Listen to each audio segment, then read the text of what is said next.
Hello అండి, నమస్తే. నేను మీ జోష్న. నేను ఈరోజు మీకు చూపించబోయే రెసిపీ బెల్లం పరమాన్నం ఎలా చేసుకోవాలో చేసి చూపిస్తాను. మనము దేవీ నవరాత్రుల్లో ఇలా ఫాస్ట్గా చేసేసుకోవచ్చు ఈ పరమాన్నాన్ని. ముందుగా దీనికోసం ఒక గిన్నెని తీసుకొని ఇప్పుడు ఇందులో 2 గ్లాసెస్ వరకు రైస్ని వేసుకోండి. ఇలా రైస్ను వేసుకున్న తర్వాత ఒకసారి వాటర్ వేసేసుకొని బాగా వాష్ చేసుకొని పెట్టేసుకోవాలి. ఇలా వాష్ చేసుకున్న తర్వాత ఇప్పుడు మనం వాటర్ని కొలుచుకొని వేసేసుకోవాలి.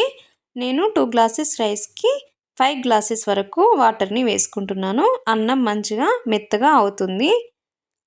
ఇలా వేసుకున్న తర్వాత ఒక 10 మినిట్స్ పాటు ఈ బియ్యాన్ని నానబెట్టేసుకోండి. ఇప్పుడు బెల్లాన్ని కొలుచుకొని పెట్టేసుకోవాలి. నేను 1.5 గ్లాస్ వరకు బెల్లాన్ని తీసుకుంటున్నాను. 2 గ్లాస్ రైస్కి 1.5 గ్లాస్ వరకు బెల్లం వేసుకోండి, కరెక్ట్గా సరిపోతుంది. ఇప్పుడు స్టవ్ మీద మనము రైస్ని పెట్టేసుకొని ఉడికించుకోవాలి. ఈ రైస్ని మనము మెత్తగా అయ్యేలాగా ఉడికించుకొని పెట్టుకోవాలి. ఇలా మధ్య మధ్యలో కలుపుకుంటూ మనము ఈ అన్నాన్ని ఉడికించుకొని పెట్టేసుకోండి.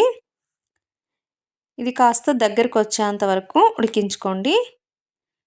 చూడండి, ఈ విధంగా ఉండాలి. ఇలా ఉన్నప్పుడే మనం బెల్లాన్ని వేసేసుకోవాలి.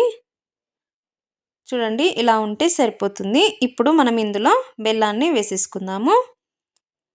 ఇది వేసుకున్న తర్వాత ఒకసారి బాగా కలిపేసుకోండి. ఇది కాస్త కరిగేంత వరకు మనము ఇది కలిపేసుకొని పెట్టేసుకోవాలి. ఇలా కలుపుకున్న తర్వాత మూత పెట్టేసుకొని స్లో ఫ్లేమ్లో పెట్టేసుకొని మనము కుక్ చేసేసుకోవాలి ఒక 5 మినిట్స్. ఇది కుక్ అయ్యేలోపు మనము డ్రై ఫ్రూట్స్ని వేయించుకుందాము. స్టవ్ మీద ప్యాన్ పెట్టేసుకొని 1 టేబుల్ స్పూన్ వరకు నెయ్యిని వేసేసుకొని నెయ్యి కాస్త కరిగిన తర్వాత ఇందులో కొద్దిగా బాదం, కొద్దిగా జీడిపప్పులను కూడా వేసేసుకొని ఫ్రై చేసేసుకోవాలి. ఇవి కాస్త ఫ్రై చేసేసుకోండి. ఇవి కాస్త కలర్ చేంజ్ అయితే సరిపోతుంది. ఇవి కాస్త వేగిన తర్వాత ఇప్పుడు మనం ఇందులో కిస్మిస్లను కూడా వేసేసుకుందాము. వీటిని కూడా కాస్త ఫ్రై చేసేసుకోండి. చూడండి, ఈ విధంగా ఉంటే సరిపోతుంది. ఇప్పుడు స్టవ్ ఆఫ్ చేసేసుకోండి.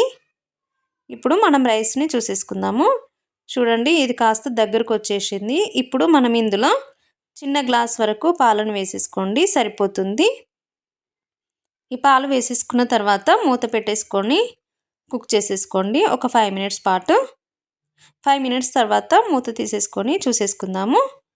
చూడండి, అన్నం దగ్గరకు వచ్చేసింది. ఇప్పుడు మనం ఇందులో వేయించి పెట్టుకున్న డ్రై ఫ్రూట్స్ని వేసేసుకోండి.